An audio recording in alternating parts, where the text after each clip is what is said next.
Murakoze cyane bakunzi ba Rwakigali muri aka kanya, reka tubabwire ngo mukomeze kugira ibihe byiza aho mwaba mudukurikiye muherereye hose, haba mu Rwanda cyangwa se hanze yarwo. Nk'uko bisanzwe rero turagarutse n'ibiganiro byacu, ni ibiganiro byigisha ikoranabuhanga ndetse n'uburyo dushobora kubyaza umusaruro iri koranabuhanga duhorana. Tukaba rero tugarutse muri forex trading muri aka kanya.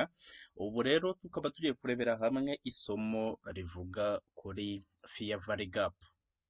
Fair value gap cyangwa se imbalance, nigeze kurebaho ariko sinarebaha mu buryo buhagije. Muri aka kanya rero tugiye kubireba byonyine ku buryo burambuye, aho tugiye kubanza tugasobanukirwa what is fair value gap, turebere hamwe types of fair value gap, ndetse turaza no kureba high probabilities fair value gap. Fair value gap ushobora kubona muri market ugahita ubuyinga cyangwa se useringa bitewe nuko iyo fair value gap imeze.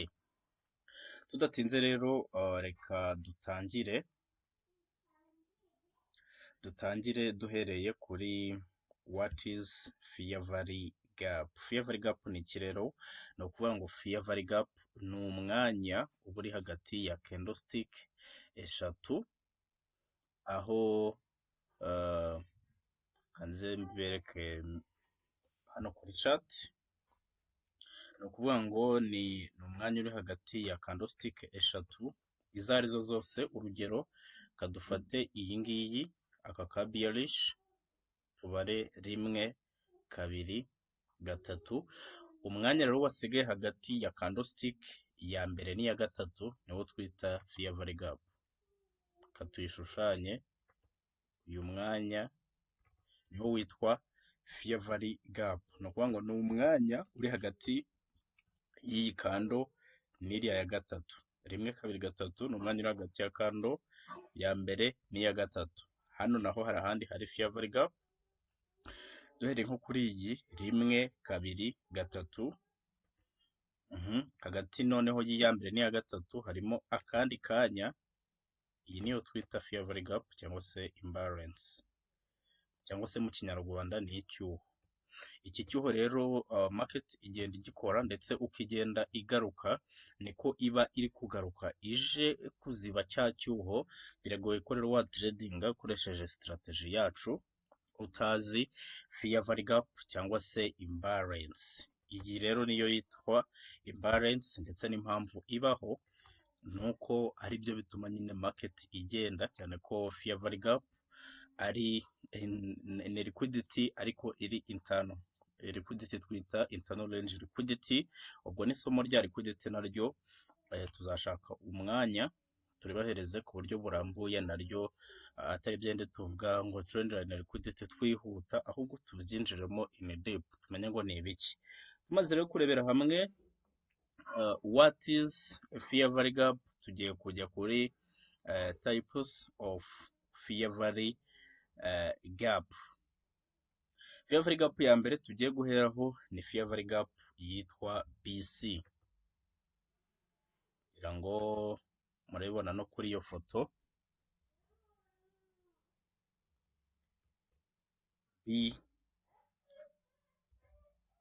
BC nandike mu nyuguti nkuru BC, nongere n'ubunini. Iyi niyo fair value gap ya mbere. Iyi rero nayo iboneka iyo dufite candlestick eshatu, ndetse iyi BC mu magambo arambuye yitwa buy side imbalance, sell side inefficiency. Iyi rero hari abandi bayita bullish fair value gap. Ni fair value gap tubona iyo market izamuka. Urugero nko kuri iyi leg izamuka uku, dufitemo ama BC, ama bullish fair value gap. Kugira ngo urabona iyi twatanze urugero kare, iyi ni BC bullish fair value gap, iyi nayo ni BC. Ngira ngo nibitegereza neza market igenda ikoramo retest. Market igenda ikoramo retest, niyo itakoramo retest ako kanya amaherezo iba izagaruka. Turi kurebera rero hamwe types of fair value gaps, ariko mu kanya turaza kureba noneho ziri high probabilities ya fair value gap ubona ukavuga uti byanze bikunze ngiye guhita ninjira market yo noneho uyirebera hehe iba isa gute. Iyi rero ni BC mu magambo arambuye, niba wabyibagiwe ufate n'agakaramu, yitwa buy side imbalance, sell side inefficiency. Iyi rero ni bullish fair value gap, ndetse na ahantu henshi twayibona kugira ngo urabona hano market yari koze pullback izamuka, iyi nayo ni BC, iyi nayo ni BC nubwo yabaye violated, ariko hano naho turaza kureba ikiba cyahabaye. Uvuga ngo fair value gap yose ubonye market izamuka, iyo ngiyo iba ari BC, kugira ngo urabibona tuzifitemo ari nyinshi cyane. Aha, ibi bya BC reka tubisibe, tujye kuri types ya kabiri yitwa CB.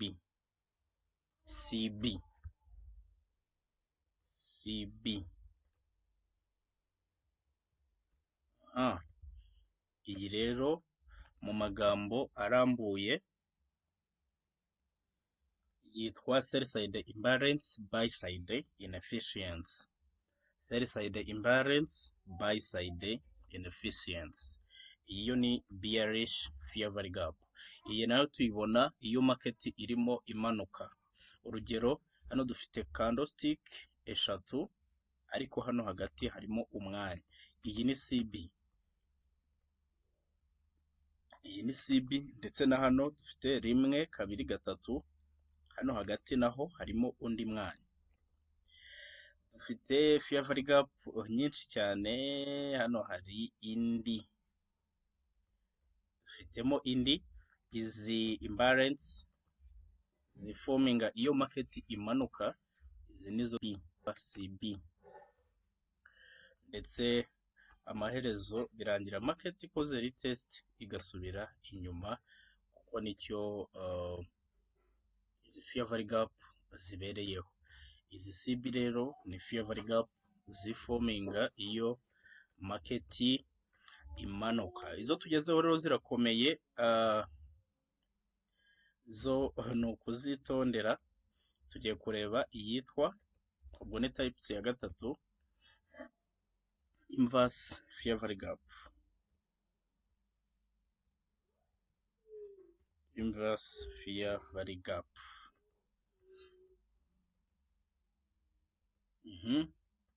Inverse fair value gap. Inverse fair value gap ni fair value gap tuba dufite, hanyuma ikaba violated. Aho kugira market ikore muri test, ahubwo hakaza kandi igafungira munsi yayo. Urugero hano dufite bearish fair value gap, hano dufite bearish fair value gap, ariko aho kugira market ize ikore muri test yongere imanuke, kugira ngo urabona iyi candlestick ya bullish yahise iza, yahise ikora iyikorera, yahise iyigira inverse. Ubona yafungiye hejuru, izigira inverse. Iyo rero byagenze gutya, ubutegereje iki? Ubutegereje ko market ikora retest muri ya fair value gap, ubundi ugahita buyinga. Urugero aka gakando kakurikiye kagaruka hano muri ya fair value gap, hano hari entry ya buy, nanone TP ukayifatira ku yindi fair value gap, cyangwa se bitewe no kutradinga ukaba wanayizamura bitewe na analyze wakoze. Iyi niyo yitwa inverse fair value gap. Urabona ni igihe dufite fair value gap, mu gihe dutegereje retest market ikayibreakinga. Iyi breaking rero tuba dutegereje iki? Tuba dutegereje retest, tugahita twinjira market. Uru ni urugero rumwe, dore ko tubona urundi. Nanone hano afite fair value gap,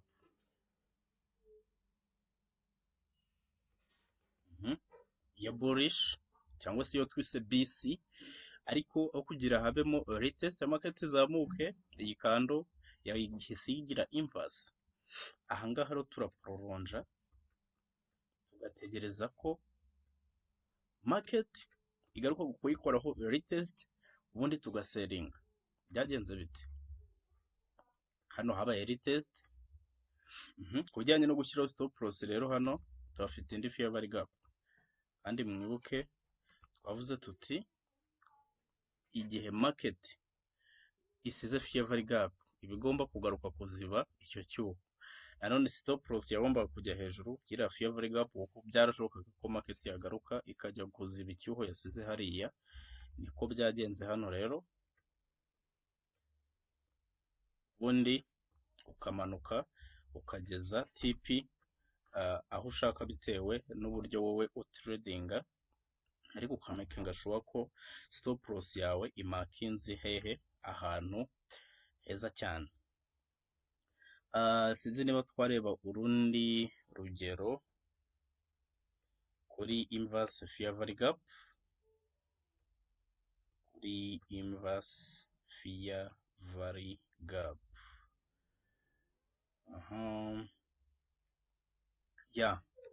Ndarubonye hano dufite fair value gap ya bullish, market biraje igira inverse, imaze kuyigira inverse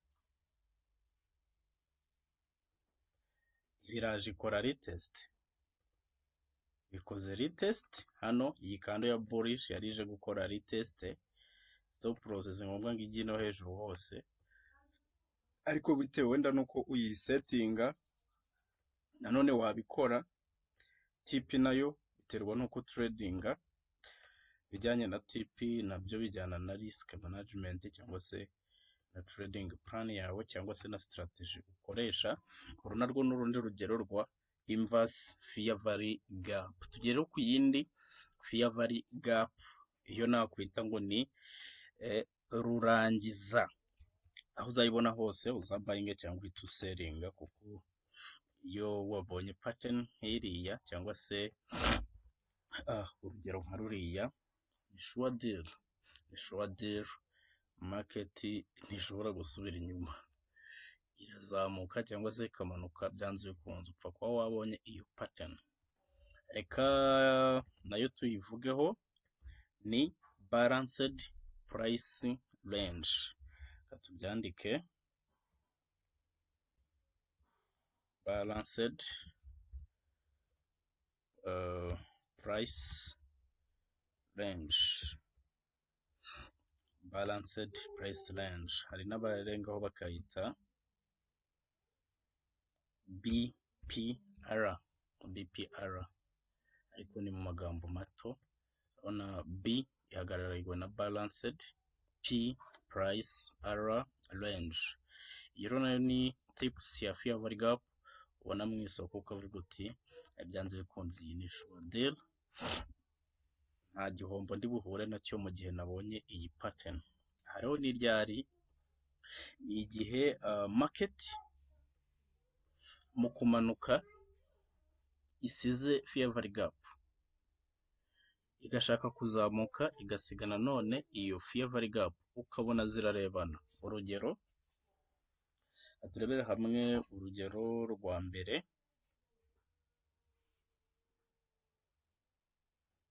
Urugero rwa mbere turarusanga hano, ndabibonye.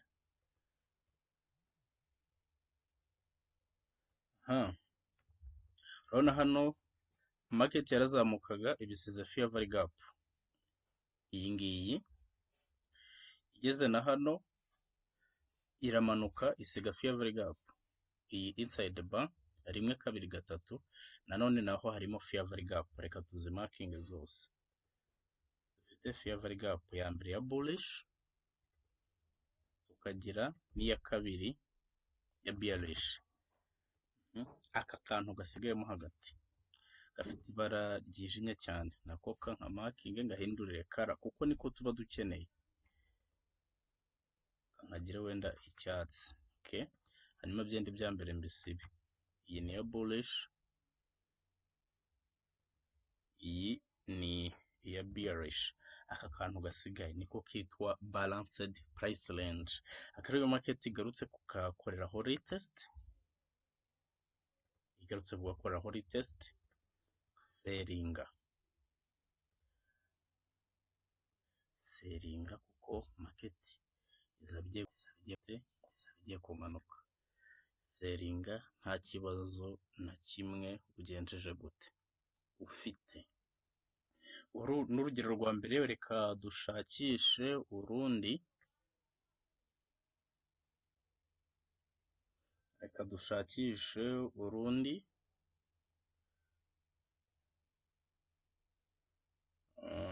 Okay.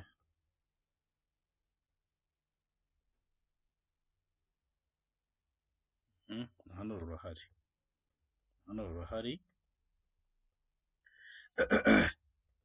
Hano market irimo iramanuka, yasize fair gap. Ariko na hano mu kuzamuka harimo indi fair gap. Kugera hariya kuri iyi kando hano, aka kantu gasigayemo hagati rero, reka nka marking ngahindurire color, wenda nkagire red, hanyuma ibyo ku ruhande bisibe bimwe bya mbere. Aka kantu nsigaranye hano, none market yaje kugakoramo retest hano ku iyi kando ya bearish.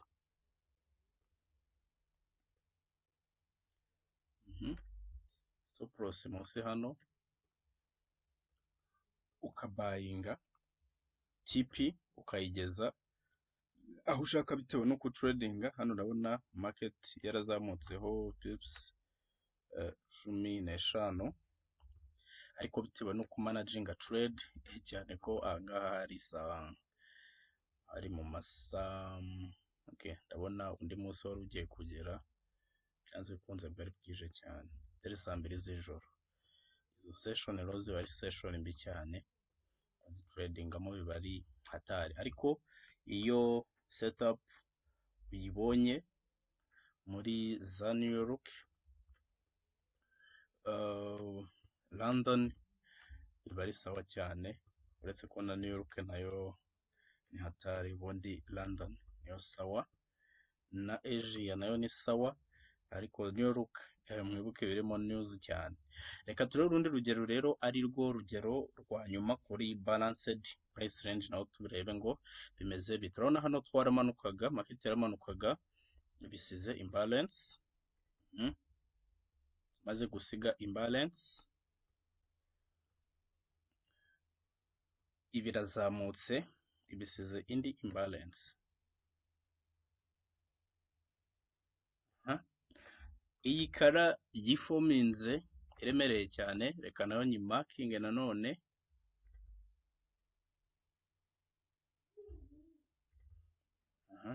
Nyigire wenda yellow,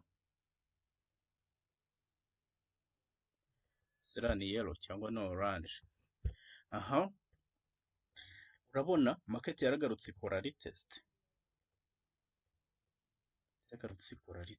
stop loss ishyira hafi, TP zamuka bitewe nuko wowe utrading.